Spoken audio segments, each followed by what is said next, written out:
რა გავლენას ახდენს ოჯახში და ქალის მიმართ ძალადობა მსხვერპლის ფსიქიკაზე და როგორ შეუძლიათ მათ ძალადობრივი ჯაჭვის გარღვევა? ამ თემებზე სასაუბროთ ჩვენი სტუმარია ელზა პანკრატოვა, რომელიც წარმოადგენს სახელმწიფო ზრუნვის სააგენტოსა და გორის ძალადობის მსხვერპლთა მომსახურების დაწესებულებას.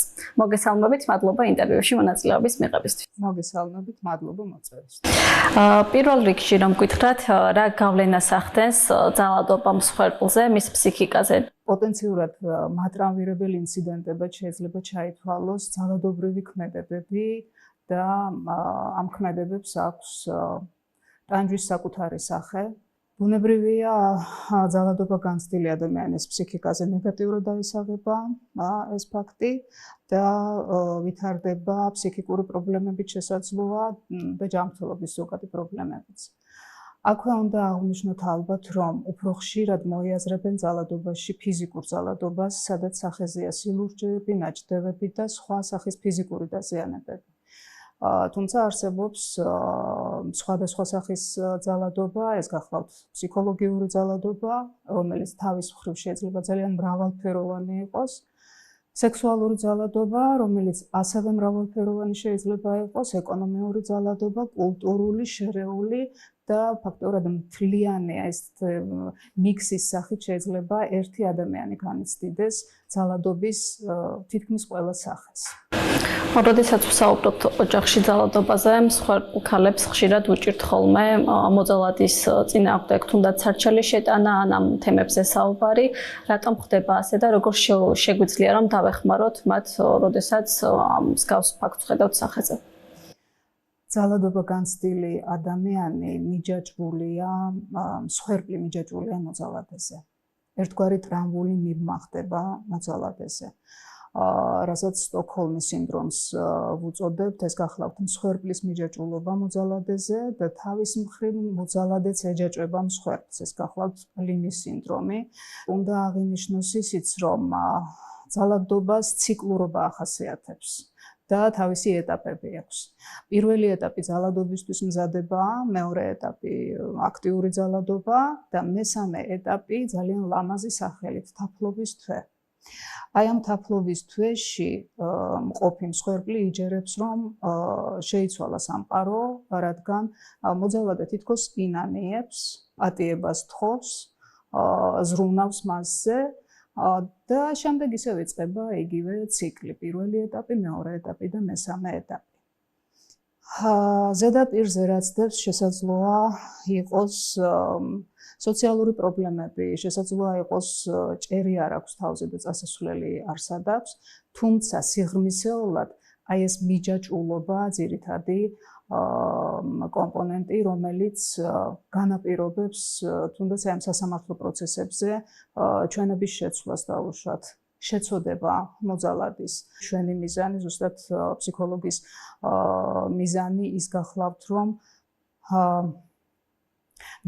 აზროვნების ნეგატიური პატერნები, კოგნიტური შეცდომები, რაც ჩნდება, ამის რეკონსტრუირება მოვახდინოთ და გავაჯანსაღოთ მისი დამოკიდებულება. გასაგებია, როგორც ფსიქოლოგმა თუ შეიძლება გაგვიზიაროთ ის რეკომენდაციები და რჩევები, რომლებითაც შეიძლება ჩვენ ვისაუბროთ ძალადობა გამოვლილი ქალებთან, ანუ ხშირად საჭიროა რომ ვიცოდეთ სწორად საუბარი მათთან, რადგანაც პირიქით არ მოვახდინოთ მათი მეტად დადგმვა ან მეტად ჩაკეტვა. როგორ უნდა მოვიქცეთ ესეთ დროს?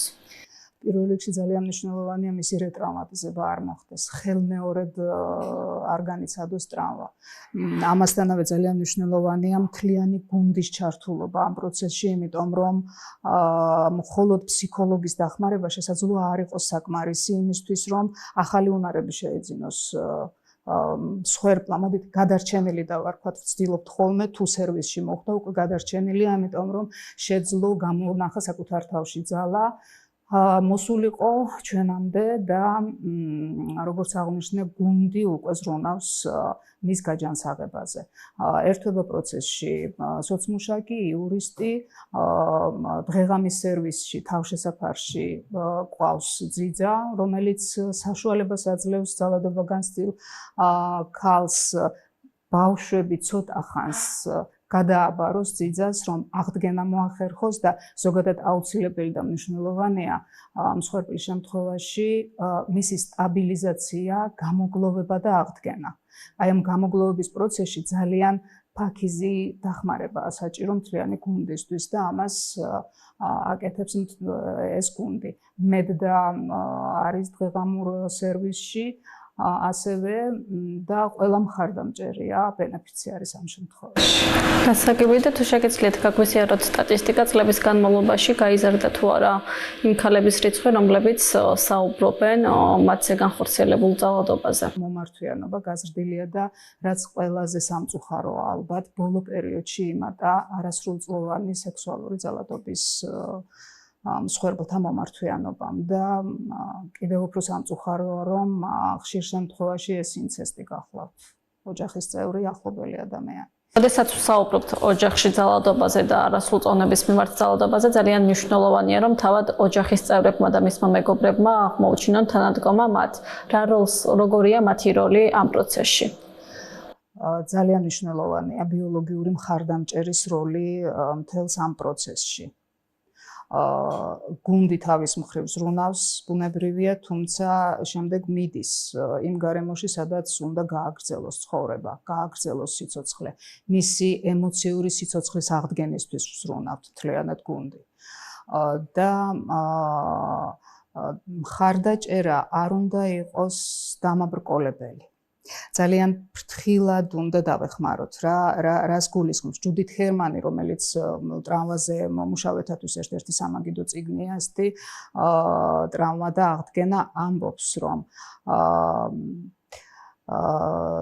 ძალადობა განცდილი ადამიანი, დაზიანებული ადამიანი ძალადობისგან, მისი აღდგენა, როდესაც ხდება, ჩვენ არ უნდა ავიღოთ კონტროლი საკუთარ ხელში.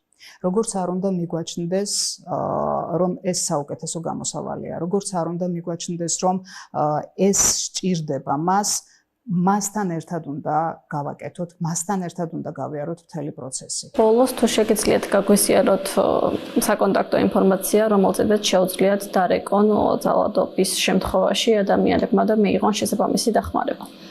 ეს გახლავთ 116-006 სადაც დღეღამური სერვისია და დღეღამის განმავლობაში შეუძლიათ დარეკონ ადამიანებმა და 111 ეს არის ბავშვთა დახმარების ცხელი ხაზი, აქაც ნებისმიერ დროს შეიძლება დარეკონ დაზიანებულმა ადამიანებმა. რამოდენიმე ენაზე მიეწოდება ინფორმაცია ცხელ ხაზზე, ასე რომ სრული სერვისი შეგვიძლია შევთავაზოთ ადამიანებს, რომლებიც არიან ძალადობისგან დაზიანებული. გასაგებია, მადლობა დიდი. მადლობა თქვენ.